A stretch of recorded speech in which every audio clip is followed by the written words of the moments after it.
This is the jacket cooling connecting pipe between the generator cylinder head and casing.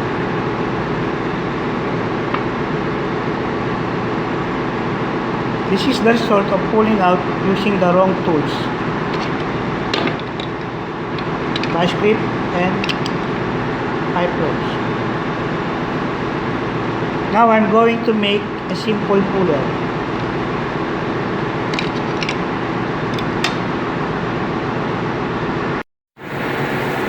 Materials to be used: 1-inch pipe and 12 studs and 12 nut and flat gun.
A gripping tool like vice grip or anchor wrench.